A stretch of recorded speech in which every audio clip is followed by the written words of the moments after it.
Bisa dimulai.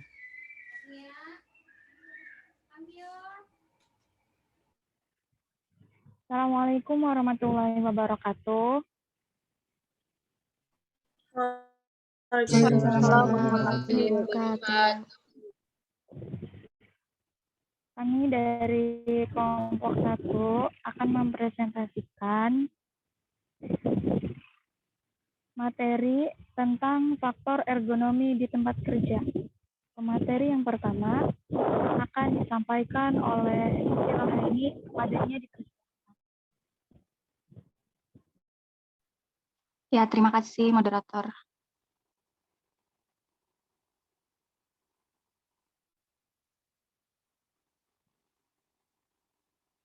Definisi ergonomi. Istilah ergonomi berasal dari bahasa Yunani yang terdiri dari dua kata, yaitu ergon berarti kerja dan nomos berarti aturan atau hukum. Jadi secara adalah suatu aturan. Next. Ruang lingkup ergonomi. Ergonomi merupakan suatu bidang ilmu yang multidisiplin. Ilmu ini terdiri dari perpaduan ilmu psikologi, anatomi, kedokteran, fisiologi, dan psikologi faal, serta fisika dan teknik. Maka dapat disimpulkan bahwa ruang lingkup dari ergonomi berfokus pada perancangan tugas, peralatan, area kerja, dan sistem kerja yang disesuaikan dengan kapasitas pekerja. Mempertimbangkan keterbatasan fisik pekerja yang bertujuan untuk menciptakan efisiensi serta kenyamanan dalam bekerja dan mencegah dari kecelakaan ataupun penyakit akibat kerja.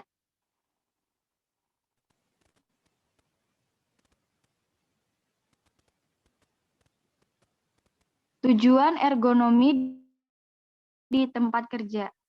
Yang pertama, meningkatkan kesejahteraan fisik dan mental dengan meniadakan beban kerja tambahan atau fisik dan mental, mencegah penyakit akibat kerja, dan meningkatkan kepuasan kerja. Yang kedua, meningkatkan kesejahteraan sosial dengan meningkatkan kualitas kontak sesama pekerja, pengorganisasian yang lebih baik, dan menghidupkan sistem kebersamaan dalam tempat kerja.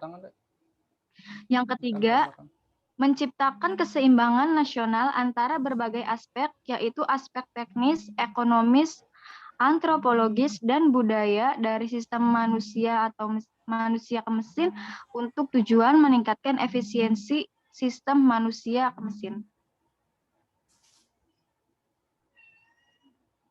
Nggak ada suaranya kalau nggak di sini. Baik, terima kasih kepada Mbak Siti Rohani atas penyampaian materinya. Kemudian pemateri selanjutnya yaitu Mbak Dian Agustiani, kepadanya dipersilahkan. Baik, terima kasih Manuha. Yang selanjutnya ada manfaat pelaksanaan di tempat kerja. Yang pertama, menurunnya angka kesakitan akibat kerja. Yang kedua, menurunnya kecelakaan kerja. Yang ketiga, biaya pengobatan dan kompensasi berkurang. Yang keempat, stres akibat kerja berkurang. Yang kelima, produktivitas membaik. Yang keenam, alur kerja bertambah baik. Rasa aman karena bebas dari gangguan cedera. Yang terakhir, kepuasan kerja meningkat.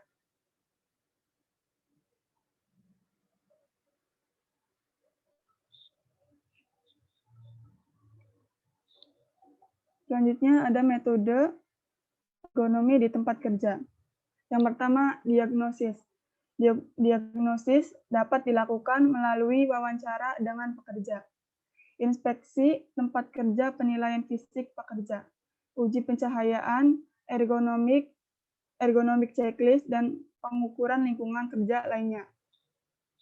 Yang kedua ada treatment.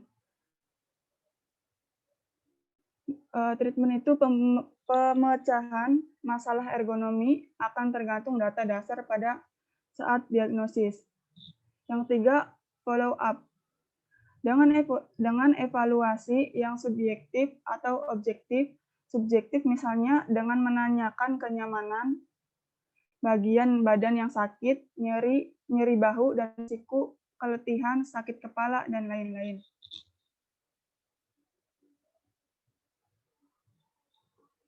Selanjutnya ada penerapan ergonomi di tempat kerja. Yang pertama, posisi kerja. Terdiri dari posisi duduk dan posisi berdiri. Posisi duduk di mana kaki tidak terbebani dengan berat tubuh dan posisi stabil selama bekerja. Sedangkan posisi berdiri di mana posisi tulang belakang vertikal dan berat badan tertumpu secara seimbang pada dua kaki. Yang kedua ada proses kerja. Para pekerja dapat menjangkau peralatan kerja sesuai dengan posisi waktu bekerja dan sesuai dengan ukuran antropometrinya. Yang ketiga ada tata letak tempat kerja. Display harus jelas terlihat pada waktu melakukan aktivitas kerja.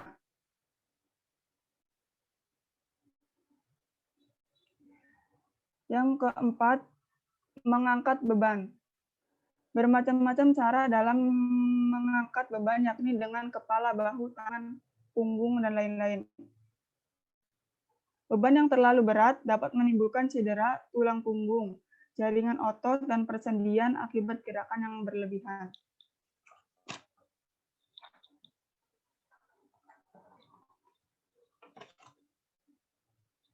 Yang selanjutnya menjinjing beban. Beban yang diangkat tidak melebihi aturan yang ditetapkan ILO.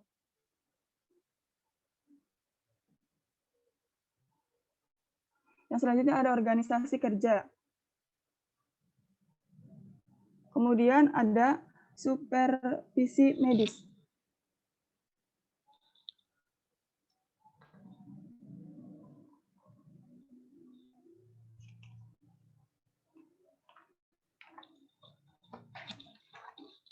Bahaya atau resiko ergonomi di tempat kerja. Yang pertama, gerakan repetitif. Gerakan repetitif yaitu melakukan gerakan berulang. Selanjutnya ada awkward posture. Sikap tubuh yang sangat menentukan sekali pada tekanan yang diterima otot pada saat melakukan suatu aktivitas. Selanjutnya kontak stres. Tekanan yang diakibatkan oleh interaksi antara bagian tubuh bekerja dengan benda. Hal ini dapat menghambat kerja saraf dan aliran darah. Selanjutnya ada vibration. Getaran yang diterima oleh anggota tubuh akibat penggunaan mesin dan alat-alat penunjang pekerjaan. Selanjutnya ada durasi. Jumlah waktu yang digunakan dalam melakukan suatu pekerjaan. Yang terakhir, kondisi lain. Kondisi lainnya yaitu temperatur, jam istirahat, dan lain-lain. Baik, terima kasih kepada Mbak Dian Apiani telah menyampaikan materinya.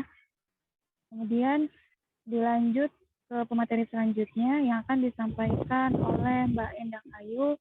Kepadanya dipersilahkan. Baik, terima kasih Mbak.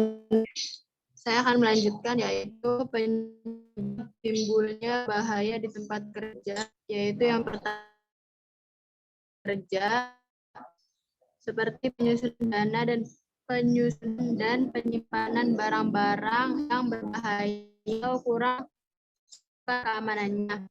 Yang kedua, ruang kerja yang terlalu dan sesak. Yang ketiga, pembuangan kotoran dan limbah yang tidak pada tempatnya. Lalu pengaturan udaranya yang di dalamnya yaitu pergantian udara di ruang baik, titik udara dan pengaturannya. Yang tiga yaitu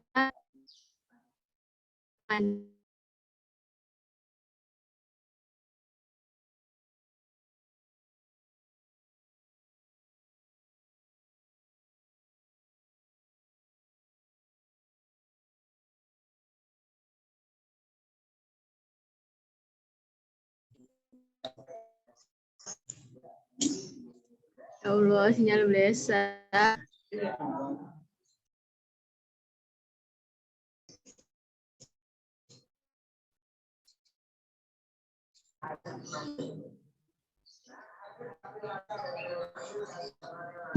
Kayak uang Ibnu Dang. Oh, aduh sinyalnya maaf nggak stabil.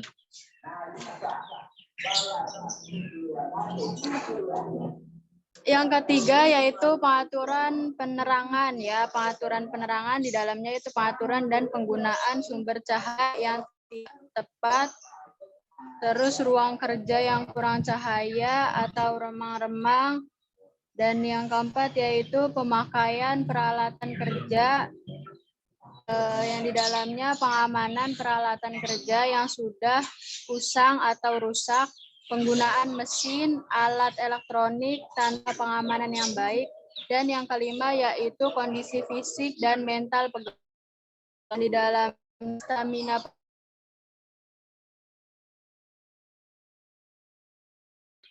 Next.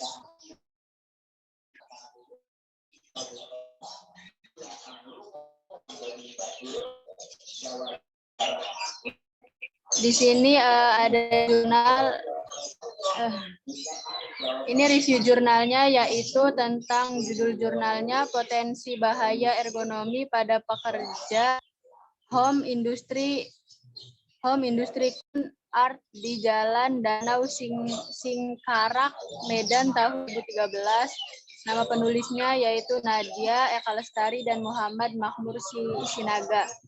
Dari tujuan penelitiannya yaitu penelitian ini untuk mengetahui potensi bahaya ergonomi di setiap proses kerja yang terjadi pada home industry ada di Danau Singkarak, Medan pada tahun 2013. Subjek dari penelitian jurnal ini yaitu subjek penelitiannya adalah pekerja pada home industry Kunart yang berjumlah 7 orang. Dan metode penelitian pada jurnal ini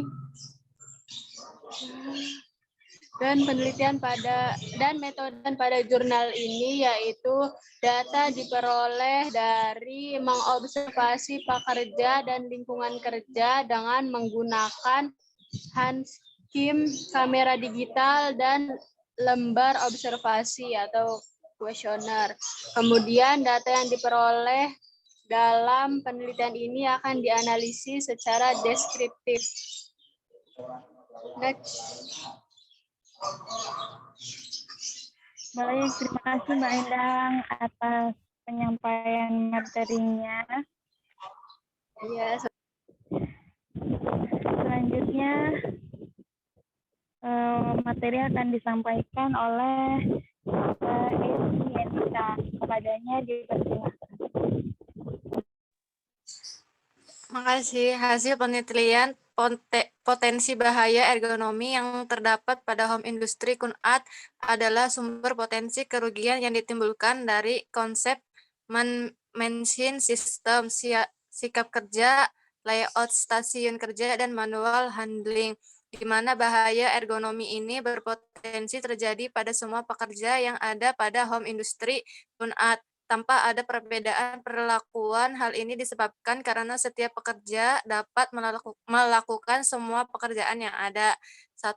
Potensi bahaya ergonomi berdasarkan aspek mesin sistem manusia mesin terdapat pada proses pembuatan pola dan proses finishing, yaitu di mana setiap mesin yang digunakan menimbulkan getaran dan gerakan berulang yang dapat memberi dampak mengalami kumulatif trauma disorders atau gangguan pada tangan akibat gerakan terus-menerus. 2. Yaitu potensi bahaya ergonomi berdasarkan aspek sikap kerja terdapat pada proses pembuatan pola, proses penempelan material, dan proses finishing, yaitu ketika pekerja mengalami sikap kerja duduk, berdiri, dan membungkuk yang berlangsung dalam jangka waktu yang lama sehingga dapat menimbulkan musculoskeletal disorders atau gangguan pada sendi. Selanjutnya, 3. Potensi bahaya ergonomi berdasarkan aspek layout stasiun kerja dapat dilihat dari tata letak pada home industry Kunart yang tidak teratur dan berantakan, di mana tidak dipisahkan peralatan dan bahan yang sering digunakan dengan yang jarang digunakan. Meja dan kursi yang ada pada area kerja bersifat tidak permanen, menyebabkan pekerja harus mengangkatnya terlebih dahulu jika akan menggunakannya, sehingga terjadi kegiatan pemindahan alat dan bahan secara berlebihan yang membuat kelelahan berlebihan pada pekerja. Potensi bahaya ergonomi berdasarkan aspek manual handling terdapat pada proses finishing, yaitu ketika pekerja mengangkat produk kerajinan sudah jadi untuk dijemur dengan cara angkat yang salah, sehingga dapat menyebabkan low back pain atau nyeri punggung. Secara umum, bahaya ergonomi yang dialami pekerja pada home industry Kunat adalah MSDS atau gangguan sendi, CTDS atau gangguan sendi pada tangan akibat gerakan terus-menerus, dan LBP atau nyeri punggung pada tubuh terutama pada lengan, punggung, dan leher. Selanjutnya,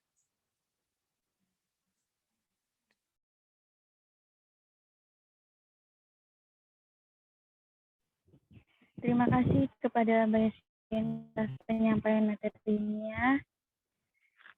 Selanjutnya, karena presentasi sudah selesai, bagi teman-teman yang ingin atau ada yang ingin ditanyakan, silahkan, atau ada yang didiskusikan, bisa di kolom chat atau nyalakan mikrofonnya.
Silakan langsung dibuka sesi pertanyaannya, Nuha.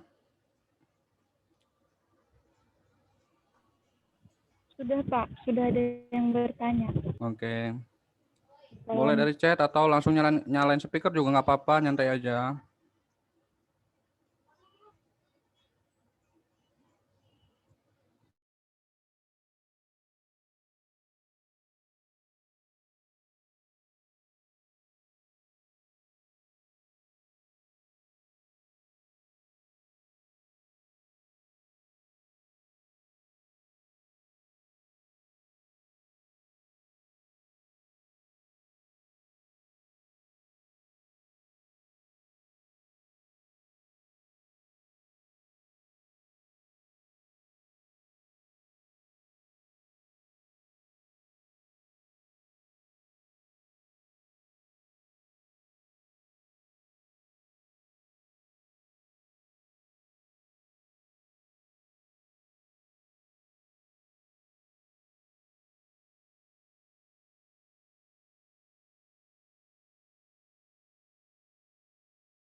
Nuha, sudah semua bertanya belum ya?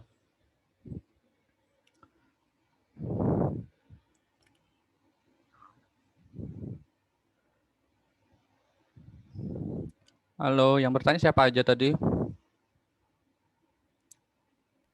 Baru 1 orang, Kak. Yo, yang lainnya yo. Kelompok 2. Kemarin kan kalau kelompok 1 presentasi, kelompok 2 yang bertanya, begitu juga selanjutnya. Siapa yang kelompok 2?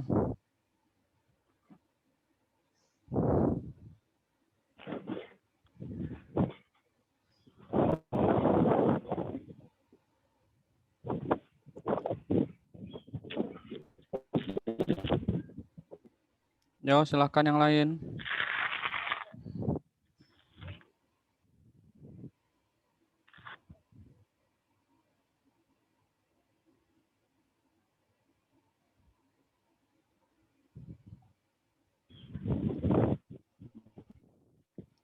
Anggi mau bertanya enggak, Anggi?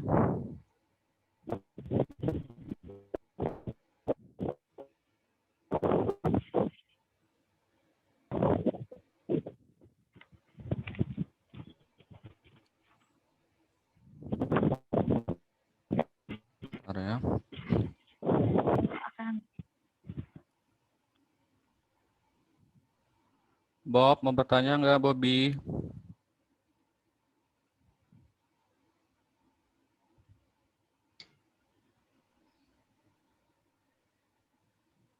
Nanti Pak, Nanti. ini nyari ini. Kalau kalian mau nyari judul skripsi, salah satu topik yang bisa kalian ambil nanti misalnya kalian K3 ini misalnya ya, ada yang kalian di antara kalian ada yang K3. Kalau kalian mau ngambil topik skripsi, carilah topik tentang ergonomi. Ya, soalnya di kita itu masih jarang yang ngambil faktor ergonomi, jadi seperti itu. Mumpung ini sekarang ada yang bawakan tentang ergonomi, silakan aja ditanya, siapa tahu nanti kan ada yang dapat ide judul skripsi atau apa gitu.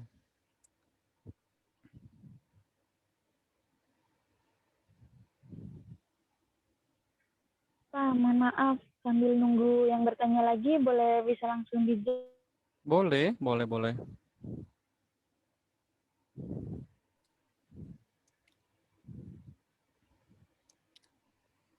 Baik, saya Fatunuha ingin mencoba menjawab pertanyaan dari Mbak Intan Tajus Salatin dengan pertanyaan pada slide penyebab timbulnya bahaya di tempat kerja kan ada kondisi fisik dan mental pegawai, di situ penyebabnya ada emosi pegawai yang tidak stabil. Bagaimana cara pengendalian pada pegawai yang emosinya tidak stabil? Baik, emosi yang tidak stabil itu stres kerja. Misalnya itu terlalu kamu harus ini, kamu harus itu, kamu harus ini gitu. Ya coba dibicarakan dengan baik-baik gitu. Kan kita sebagai manusia juga punya proporsi kerja. Suaranya nggak jelas, Nuha. Selanjutnya misalkan karena mesinnya itu udah rusak atau emang udah lama banget gitu, jadi kerjanya itu jadi nggak maksimal gitu. Seharusnya sehari bisa menghasilkan 100 produk itu, karena mesinnya udah lama jadi bisanya 50. Jadi kan kita misalkan kita stres gini, ini gimana mesinnya udah rusak tapi targetnya harus 100 gitu ya. Cara penanggulangannya ya coba diomongkan ke atasan atau bagian officernya yang mengatur mesin di tempat kerja gitu, bagaimana solusinya, harus digantikah atau diperbaiki supaya mesinnya bisa berjalan seperti semula lagi, seperti itu. Mungkin itu saja sih yang bisa saya sampaikan. Barangkali ada teman-teman dari kelompok atau teman-teman yang lain mau menyangga atau menambahkan, dipersilakan. Terima kasih. Coba deh.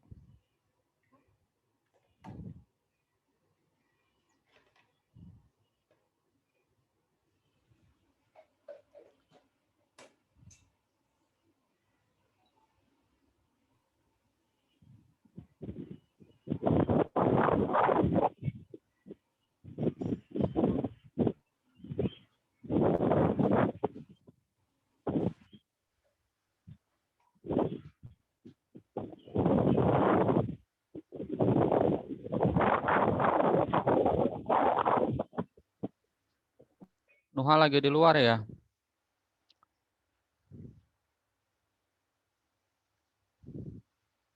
Di dalam nggak ada sinyal, Pak. Ini lagi di atap. Ya Allah. Luar biasa perjuangan buat kuliah online. Ya sudah, soalnya ini anginnya lagi gede, tah. Soalnya suara anginnya kayaknya gede banget. Iya, Pak, mendung. Oke. Tadi gimana Intan? Sudah belum atau ada yang mau tambahkan? Yang lainnya mungkin. Sudah, Pak. Oke.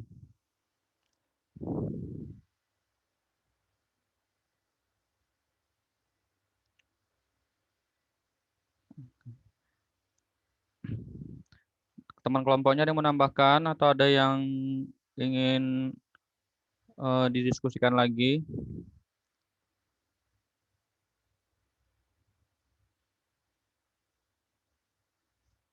Cukup. Ya, sambil nunggu yang lain. Ya, jadi termasuk faktor psikososial. Kalau kalian mau ngambil buat judul skripsi atau judul proposal, boleh banget ya. Faktor psikososial, stres kerja memang udah banyak. Tetapi kalau kalian ada yang mau kaji, misalnya Intan nih tertarik di faktor psikososial atau psikologis pekerja, ya dengan stres kerja, nah itu juga boleh. Kalau stres kerjanya udah banyak, tetapi kalau faktor psikososial atau psikologisnya itu masih jarang. Jadi kalau Intan mau ngambil topik itu atau yang lain boleh. Nah, bagaimana cara pengendalian emosi yang tidak stabil? Ya ini memang apa namanya khususnya di tempat kerja ini memang apa namanya kurang menyenangkan lah apabila misalnya nanti kalian bekerja ada teman kalian yang dikit-dikit uringan, dikit-dikit baperan, dikit-dikit sukanya ngambek atau marah atau kerjaan jadinya itu nggak maksimal, nggak profesional dan sebagainya. Nah, misalnya ini kalau sampai mengganggu kinerja tim kalian, ya silakan kalian ajak diskusi dianya. Ya, misalnya apa penyebabnya, kamu kenapa begini, apa yang perlu kita apa namanya perbaiki sama-sama, kamu maunya di apa gitu. Jadi didiskusikan, sharing-sharing. Kalau misalnya nggak mempan juga atau nggak ngaruh juga, nah itu silakan ajak diskusi dengan atasan. Karena orang-orang yang seperti ini memang biasanya itu justru apa namanya, bisa mengganggu kinerja tim, seperti itu. Bisa jadi mungkin karena dia beban kerjanya terlalu tinggi. Oke, kalau beban kerja terlalu tinggi bagaimana? Apakah misalnya ada pembagian jam kerja misalnya, atau misalnya saya nggak suka di bidang ini, saya maunya di departemen ini. Oke, misalnya dia di rotasi kerja, atau misalnya dia itu ada bisa di shift kerja. Misalnya aku nggak mau kerjanya kalau di malam hari karena nggak maksimal kerjanya. Jadi dicari solusi-solusi bersama untuk hal-hal tersebut. Tetapi misalnya kalau memang orang itu temperamental, ya dalam artian memang orangnya itu gampang marah, gampang tersinggung atau gampang apa namanya kalau marah tuh sampai bentak-bentak atau ini ya udah silakan diskusi dengan pimpinan. Orang-orang yang seperti ini memang apa namanya lama-kelamaan tuh nanti bisa ini mengganggu harmonisasi kerja di perusahaan seperti itu. Jadi daripada yang lain ikut emosi juga, jadi mending dia dikeluarkan atau dipindahkan ke tempat yang lain seperti itu. Jadi tapi kalau masih bisa dibicarakan misalnya hal-hal kecil atau hal-hal yang sesuatu yang enggak apa namanya, sesuatu yang enggak besar gitu. Nah, itu bisa didiskusikan, kamu maunya apa?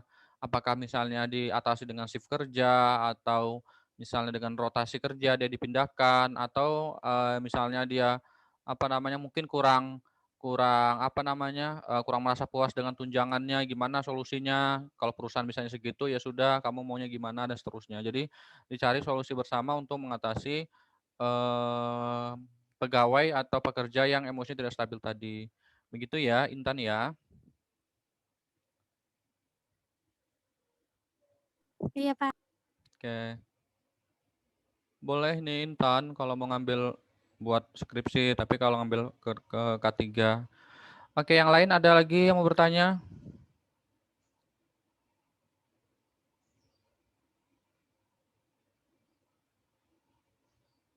Widi, mau bertanya nggak, Wid?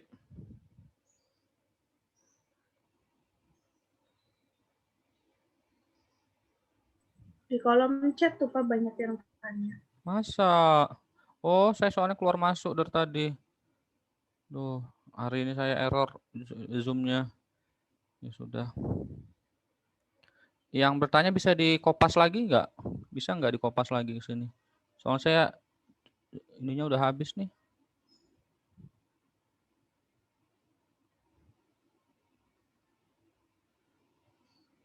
Zoom-nya udah kosong chatnya. Oke, Jihan. Ada tidak sih hubungan apa ini? Oke, yang kelompok 1 silakan sambil di ini kan ya, nanti saya bantu untuk menjawab. Saya Jihan. Ada tidak sih hubungan antara stres kerja dengan tingkat kelelahan? Oke. Ergonomi tempat kerja ada yang namanya tata letak kerja display. Display kan identik dengan media penyampaian pesan atau penyampaian informasi atau penyampaian informasi. Untuk display, apakah ada syarat khusus untuk pembuatan atau penempatan display yang baik? Terima kasih. Oke. Saya Neneng Sapitri. Mau nanya kan paman saya ergonomi sama K3 itu dua hal yang berbeda. Nah, untuk membedakannya itu bagaimana gitu, sedangkan dalam segi kerja atau teknik mungkin ada yang mirip gitu. Oke. Bisa kok ditanyakan. Bisa dijawab bisa ya.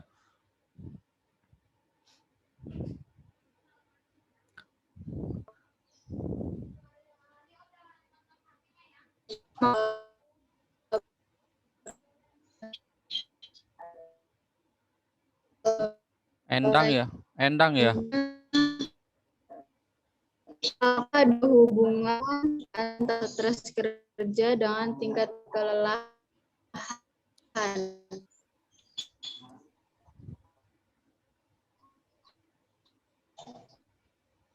Menurut saya Endang, suaranya putus-putus, Endang. karena tingkat stres yang tinggi, misalnya tuh. Suaranya putus-putus, Dang. Iya tahu. Oke. Ntar dulu lah, keluar dulu. Oke, sudah coba lagi. Coba. Halo. Udah. Mbak Jihan. Ya. Iya. Iya, ada hubungannya, Mbak. Ada hubungannya antara stres kerja dengan kelelahan. Kan stres tuh, pemicu stresnya tuh ya Mbak, diantaranya tuh menahan emosi kepada kayak rekan kerja, terus pekerjaannya numpuk, itu tuh menjadi mudah lelah, sehingga mengakibatkan kerjanya tuh gampang lelahnya tuh Mbak, gara-gara stres tuh. Begitu. Ada hubungannya Mbak. Terima kasih Mbak, maaf kalau kurang. Banyak. Iya.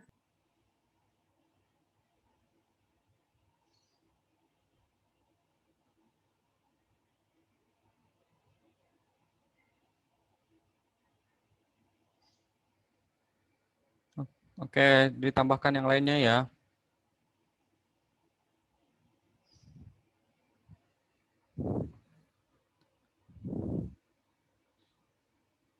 Jihan, gimana jawaban Endang?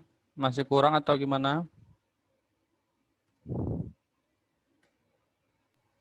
Iya Pak, tadi katanya karena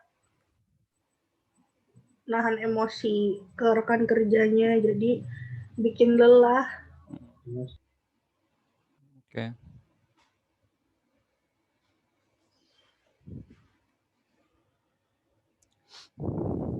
Oke, kelompoknya ini Dian, Esi, Mutiara menambahkan.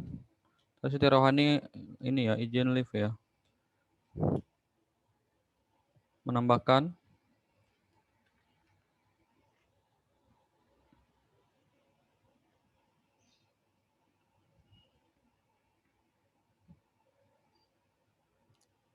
Iya, jadi kalau suara saya jelas ya Jihan ya.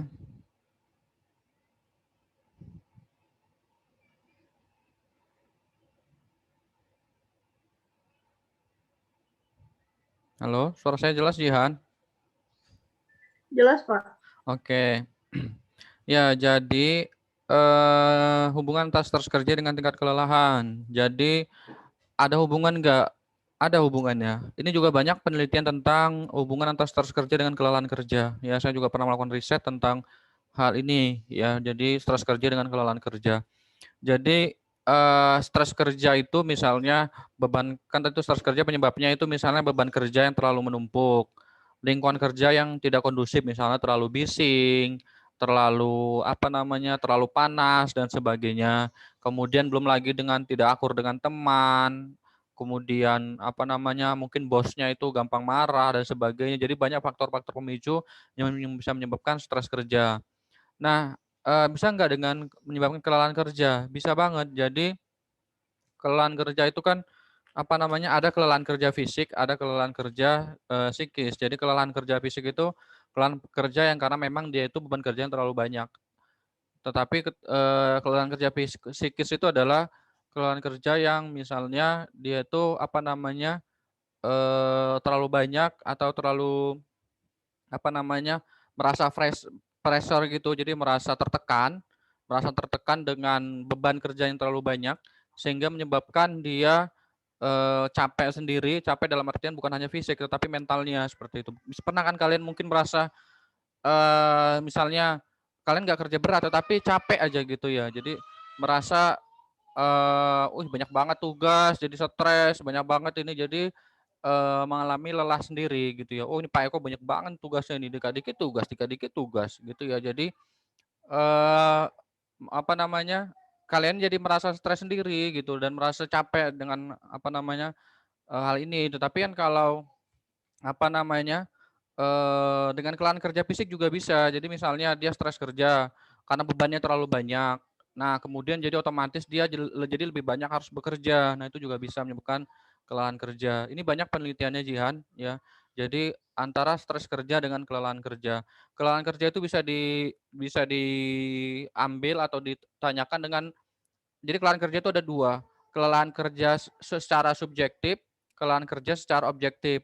Kelelahan kerja secara subjektif, Jihan bisa tanyakan pakai kuesioner namanya kuesioner KUPK2. Ya, KUPK2. Itu kuesionernya udah baku tentang kelelahan kerja.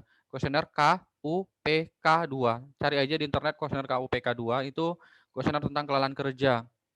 Nah, kalau yang objektif kelelahan kerjanya, Jihan bisa ngambil di daun telinganya, diambil asam laktatnya. Ya, jadi di apa namanya, nanti diambil darahnya di daun telinga, kemudian dicek kandungan asam laktatnya untuk capek apa enggak dan seterusnya. Atau juga bisa pakai reaction timer. Jadi reaction timer itu ya nanti kalau kalian ke Jogja, kemudian kalian ke Balai Hiperkes, nah itu ada. Jadi dia pakai alat namanya reaction timer. Jadi misalnya Jihan harus memperhatikan titik harus mematikan lampu kedap-kedip ini. Kalau misalnya jadi dia tuh pakai alatnya itu pakai mouse, kemudian kamu tuh lihat lampu di depannya. Kamu menguji konsentrasi kamu, seberapa respon kamu mengklik mouse-nya ini dengan apa namanya, lampunya itu. Nah, nanti itu ada hasilnya. Oh, Jihan kelelahan kerjanya ringan, sedang dan berat. Itu ada nama alatnya reaction timer. Ya, jadi reaction timer itu juga bisa. Begitu ya, Jihan ya. Pak, apa ngeceknya harus di daun telinga? Pakai ini juga bisa, di ujung kuku juga kalau nggak salah bisa sih. Yang penting bisa ketahuan asam laktatnya. Kalau saya sih pernah di apa namanya, dikasih tahu sama profesor saya, kan waktu itu saya mau ngambil tentang kelelahan kerja, tesis saya. Terus, "Kamu mau yang mana kelelahan kerjanya? Kok yang subjektif apa yang objektif?" Kalau yang objektif tadi pakai kuesioner subjektif pakai kuesioner, kalau yang objektif ngambil darah di daun telinganya, ngambil asam laktatnya. Cuma saya kesulitan kalau ngambil darahnya karena, sampelnya itu ya cukup mahal, seperti itu. Seperti itu ya. Kalau mau yang murah pakai reaction timer tadi. Jadi misalnya Jihan nanti kerja di mana gitu, undang aja Balai Hiperkes untuk mengukur apa namanya, mengukur kelelahan pekerja. Kalau nggak pakai kuesioner aja bisa. Jadi biar menggambarkan secara umum mereka itu udah lelah nggak. Terus bisa dikaji, ditanya satu-satu, kamu kenapa capek, kelelahnya kerja kenapa, begitu. Jadi ditanya satu-satu. Gitu ya. Ya, Oke. Kak. Ada lagi yang lain? Silakan dijawab pertanyaan lain ya.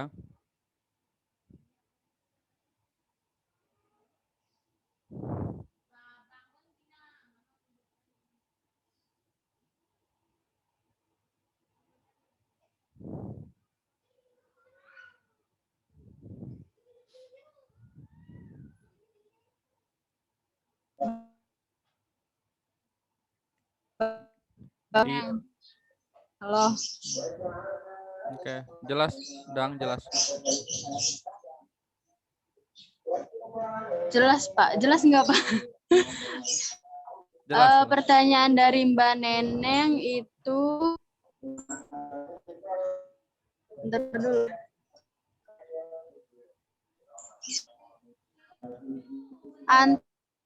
Ini dengan K3. Jadi kan ilmu ergonomi itu sendiri merupakan ilmu yang menerapkan peralatan, mesin, sistem, dan organisasi lingkungan. Dan ilmu K3-nya sendiri itu tuh menerapkan bagian dulu ya. Kertasnya kabur, Pak.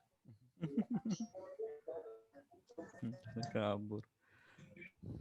Jadi ilmu ergonomi dan ilmu K3 itu hampir sama, Mbak.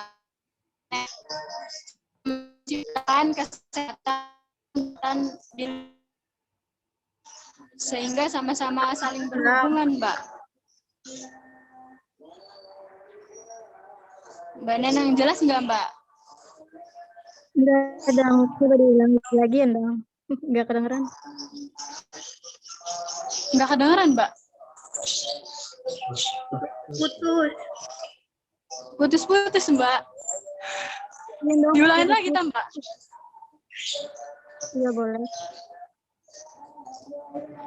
Mbak, jadi tuh ilmu ergonomi dengan ilmu K3 itu sama-sama saling berhubungan, hampir sama.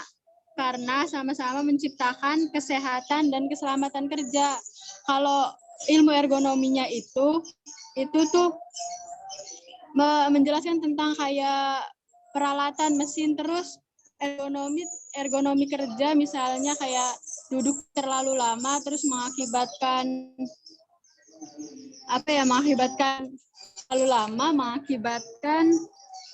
kelelahan.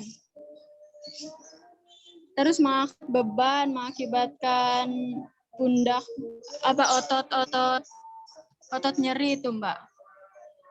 Itu tuh sama-sama saling berhubungan antara ilmu ergonomi dan ilmu K3 tuh.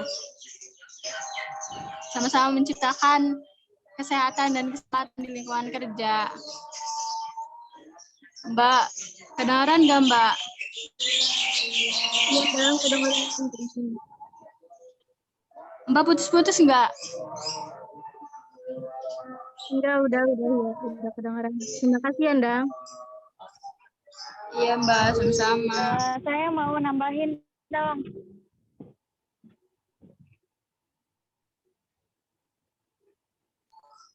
Ya, sok mangga mau nambahin.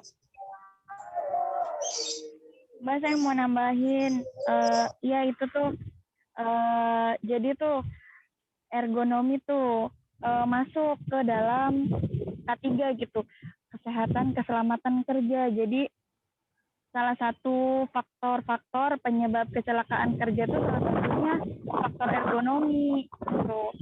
Faktor ergonomi itu ya kayak itu postur tubuhnya, terus keadaan tata letak tempat kerjanya, terus hubungan antara sesama pekerjanya, seperti itu. Jadi ergonomi itu bisa masuk di dalam K3 tersebut. Itu sih setahu saya mah. Termasuk faktor-faktor kecelakaan kerja. Terima kasih.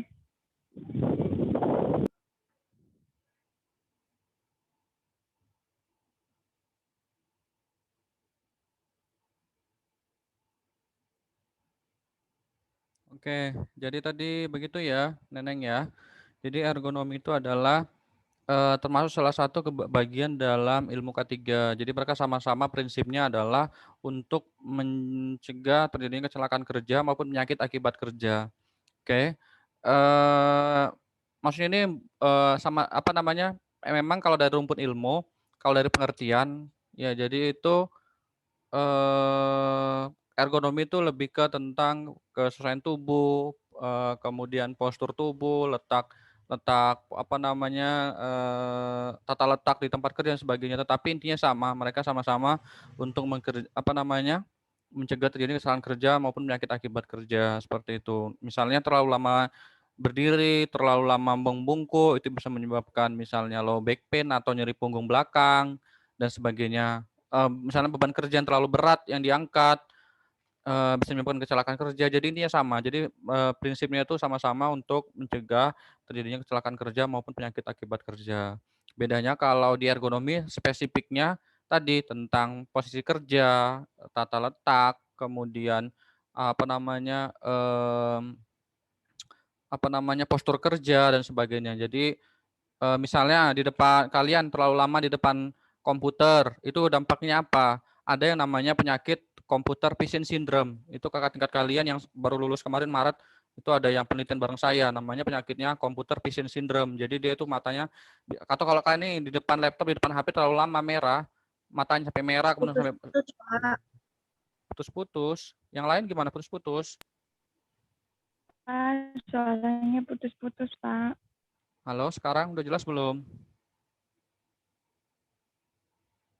Halo? Halo, udah jelas belum? Sudah ya? Sudah, Pak. Sudah, Oke. Pak. Oke. Jadi Sudah, Pak. Sudah. jadi Masih putus-putus, Pak, suaranya. oh iya, ya udah mohon maaf ya yang kalau ini. Jadi kalau misalnya di depan komputer kalian terlalu lama atau terlalu dekat sama komputer. Nah, itu kan nggak ergonomis posisinya atau kalian di depan komputer terlalu membungkuk, misalnya sambil main game kalian terlalu lama membungkuk. Nah, itu kan tidak ergonomis. Nanti bisa menyebabkan salah satu penyakit namanya computer vision syndrome atau CVS ya. Jadi menyebabkan mata merah dan sebagainya. Atau misalnya carpal tunnel syndrome. Carpal tunnel syndrome itu adalah gangguan sistem saraf khususnya di jari-jari tangan karena terlalu lama misalnya dengan mouse atau apa namanya mengetik terlalu lama dan sebagainya. Jadi itulah hubungan antara ergonomi dengan K3. Jadi intinya sama-sama untuk mencegah terjadinya penyakit akibat kerja maupun kecelakaan kerja. Gitu ya, Neneng ya.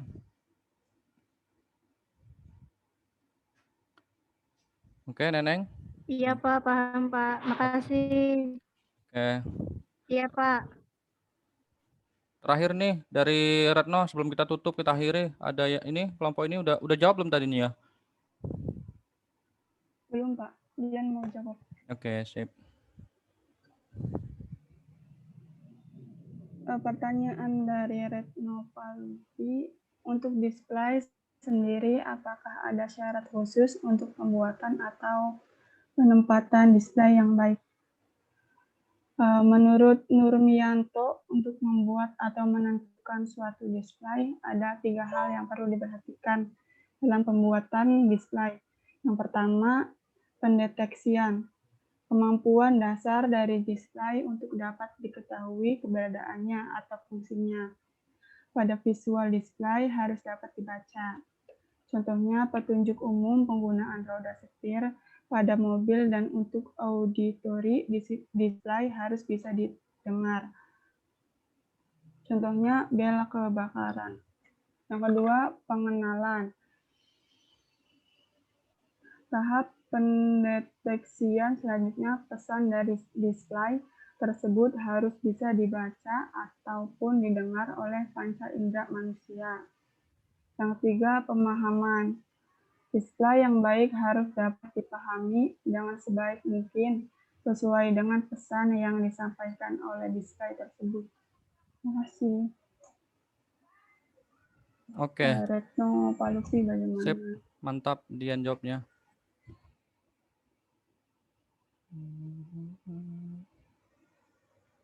Mana Retno nih? Baik, terima kasih Dian. Oke. Ya, tadi itu ya Retno ya, jelaskan Dian ya. Jadi display itu macam-macam ya. Selain memang dia itu tentang apa namanya? Jadi display itu tentang tata letak di ruangan kerja. Misalnya di rumah kalian nih, TV itu di mana cocoknya. Kalau terlalu di sini tuh nanti terlalu silau kena matahari. Oh iya, TV sama kulkas misalnya nggak boleh dekatan dan sebagainya. Oh ini kursinya di sini, nggak boleh terlalu dekat sama TV. Itu namanya display. Jadi tata letak ruangan. Tata letak ruangan juga mempengaruhi tentang ergonomis. Ini juga kalau kalian mengambil tentang display dengan ergonomi itu boleh, itu belum ada kalau DPM. Jadi kalau mengambil itu boleh. Nggak ada ketentuan khusus ya, dalam artian hanya melihat jarak-jarak. Kalau misalnya kayak antara jarak komputer dengan kursi itu kan apa namanya minimal 30 cm ya. Kemudian eh, harus apa namanya 20 dalam artian 20 detik itu harus melihat lingkungan sekitar jadi kalau kalian terlalu lama di depan laptop atau depan komputer, rumusnya itu adalah 20 20 20. Jadi 20 detik pertama lihat lihat sekeliling, kemudian berkedip-berkedip gitu. Jadi biar tidak matanya itu tidak cepat sakit begitu. Nah, itu ketentuannya paling seperti itu. Tetapi kalau untuk apa namanya kayak aturan baku itu enggak ada. Dalam artian kalau misalnya, apa namanya, Retno mau bikin, apa namanya, poster. Nah, itu paling kesesuaiannya itu warna, kemudian lokasinya di mana yang strategis apa enggak, ukurannya bagaimana. Nah, itu ada memang, tapi dalam artian itu tidak ada, di undang-undang sih tidak ada aturan baku, tetapi tergantung dari, kreativitasnya, kalian nanti kalau bekerja di, perusahaan maupun di rumah sakit. Gitu ya, Retno ya. Iya, Bapak, terima kasih. Oke. Jadi nanti ruang kerjanya itu jangan sampai misal, oh ruang kerjanya ini ternyata Pak Budi bekerjanya ini di dekat tungku pembakaran terlalu panas. Gimana biar Pak Budi nggak terlalu panas? Misalnya dikasih dikasih pendingin di sekitarnya, kemudian disediakan air dan sebagainya. Nah, itu tentang display tempat kerja. Atau misalnya ini terkait dengan 5R, rapi, resik, rajin, ringkas, rawat. Jadi ruang kerja itu nggak boleh ada nggak boleh ada apa namanya barang-barang yang terletak sembarangan. Kenapa? Karena nanti bisa kesandung, bisa terpleset, bisa jatuh dan sebagainya. Nah, itulah pentingnya ergonomi diperhatikan di tempat kerja. Kenapa? Karena salah satu faktor terjadinya kecelakaan kerja maupun penyakit akibat kerja adalah dari faktor ergonomi. Begitu ya. Saya rasa cukup ya, biar masih bisa kelompok berikutnya. Silakan kelompok 1 ditutup.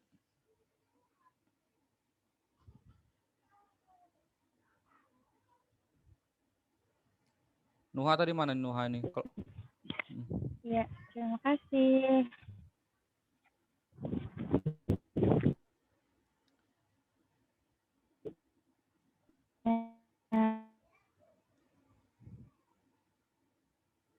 Ya, putus-putus Nuha. Iya. Terima kasih. Ya, oke ya. Putus-putus suaranya Nuha, tapi nggak apa-apa. Ya, oke. Oke, itu ya. Kalau Iya, nanti banyak angin, Pak. asal jangan sampai masuk angin kamu. Bahaya nanti. Oke. Cukup ya. Ada yang mau tanyakan lagi nanti bisa lanjut di grup atau nanti sambil diskusi boleh ya.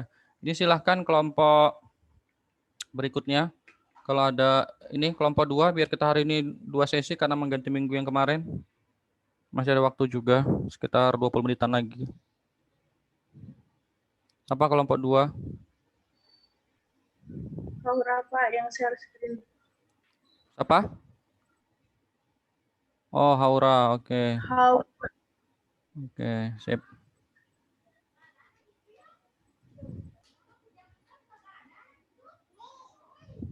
Oke, sambil nunggu share screen-nya. Saya punya tebak-tebakan nih. Pintu apa yang tidak bisa didorong?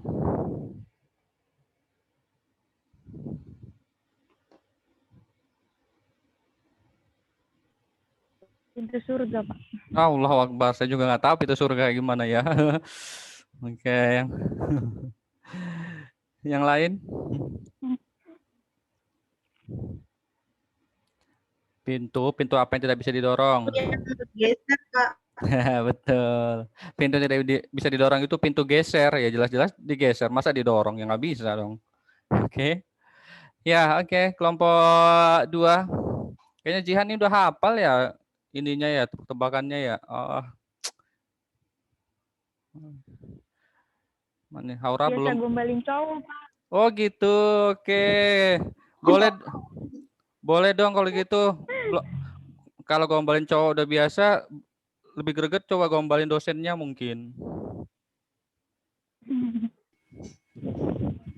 Assalamualaikum.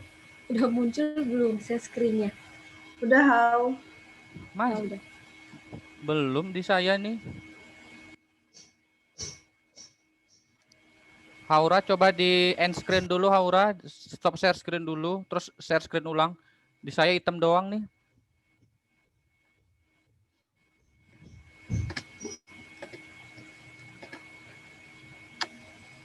Sudah belum, Pak? Nggak tahu, di teman-teman kelihatan nggak? Kalau saya hitam aja. Udah, Pak. Oh, udah ya? Ada, Pak. Kelihatan. Oh, coba mungkin digeser ke slide berikutnya, Haura. Mungkin di sayanya kali yang ini.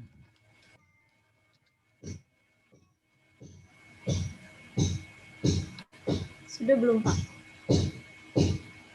Belum ya? Saya hitam doang nih. Kelihatannya cuma Haura Safiko has start screen sharing gitu aja. Kelihatan hitam.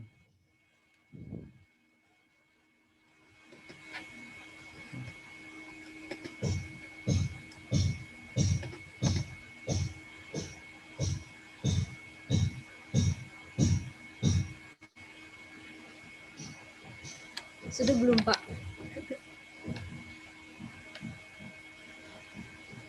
Kalau yang lain kelihatan ya sudah, nggak apa-apa lah. Saya aja nggak kelihatan, nggak apa-apa. Mungkin saya kali yang error nih. Ininya zoomnya. Yang lain tapi kelihatan ya. Kelihatan, Pak. Kelihatan, Pak. Oh, apa saya nggak kelihatan ya? Ya sudah deh, mungkin ini. Baik. Assalamualaikum warahmatullahi wabarakatuh. Kami dari kelompok 2 akan mempresentasikan mengenai materi potensi bahaya lingkungan kerja atau faktor bahaya psikologi atau psikososial di tempat kerja. Untuk pemateri pertama, Saudari Jihan Oktara, kepada ini disilakan. Baik, terima kasih. Yang pertama ada pendahuluan. Semua orang akan bekerja lebih baik apabila berada di lingkungan yang sesuai dengan pekerjaannya dan juga peralatannya. Mills 1991. Setiap individu dalam suatu organisasi pasti akan berinteraksi dengan segala sesuatu yang bersifat fisik di sekitarnya, seperti bangunan, peralatan, dan barang-barang lainnya untuk dimanfaatkan atau didayagunakan. Sule 2005.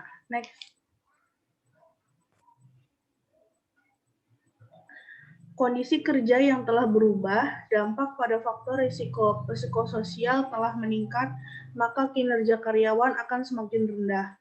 Psikologis tuntutan pekerjaan adalah salah satu risiko psikososial utama dalam pekerjaan dan mengacu pada aspek pekerjaan yang akan membutuhkan usaha mental atau emosional.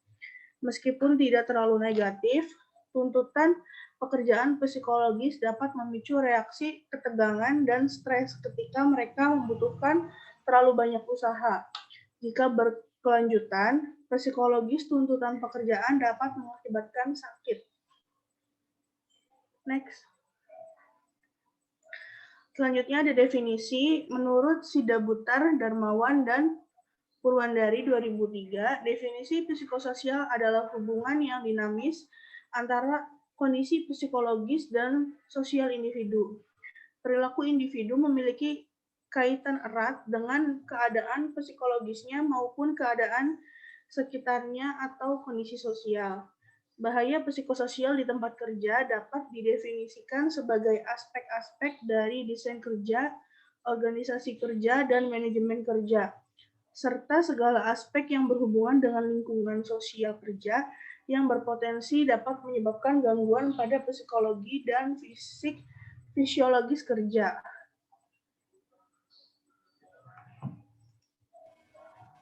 Baik, untuk materi selanjutnya akan dibawakan oleh Saudari Nanda Putri Lisa, kepadanya disilakan.